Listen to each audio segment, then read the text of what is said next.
What's up YouTube? It's me, Sir Lawrence, and I'm here with some quick general settings to get you started with your wheel on Forza Motorsport. Default wheel settings are awful, but with a few minor tweaks, you'll notice a huge difference. Let's get into it. The first setting you definitely need to change is your steering.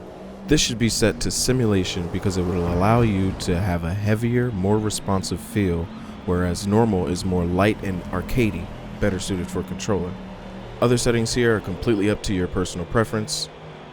Now on to the actual wheel settings. If you have a Logitech or Thrustmaster gear-driven wheel, you can copy these values directly to give yourself a much better experience than the default settings. If that's good enough for you, perfect. But if it isn't, I'm going to give a brief description of what each setting does so you can fine-tune your settings. Starting with Force Feedback Scale. This setting scales the overall feedback you get from every other setting on this screen.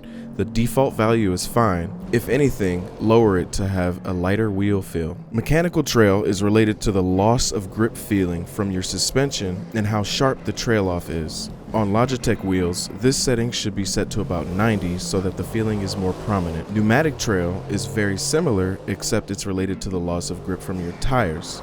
Turn this setting up for a more prominent loss of grip feeling when understeering. Road feel is related directly to the literal feel of the road. Turning this up increases the feedback you receive from surface changes such as bumps, curbs, dirt, and gravel. Load sensitivity is similarly related to road feel, but more for elevation changes, uphill versus downhill, banking, small jumps. We raised this setting to bring out more of that feedback. Wheel damping has nothing to do with the feedback from the physics of the car, it just makes your wheel feel heavier. Lowering this setting is a must. Centering spring is another non-physics related setting. It's just the strength of the wheel's centering rotation.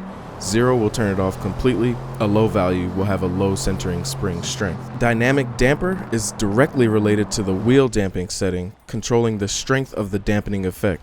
Your other settings should be low enough that this has no effect, but set it to 90 just to be safe. The other wheel settings here are best left alone. The default values are adequate, but personally, it's up to you. My personal preference is to go quick and easy and simple so that I can get driving. And there you have it. These settings should help you notice a huge difference in your wheel responsiveness and improve your lap times. If this video helped you, feel free to subscribe or even leave a like. Either way, until next time, goodbye.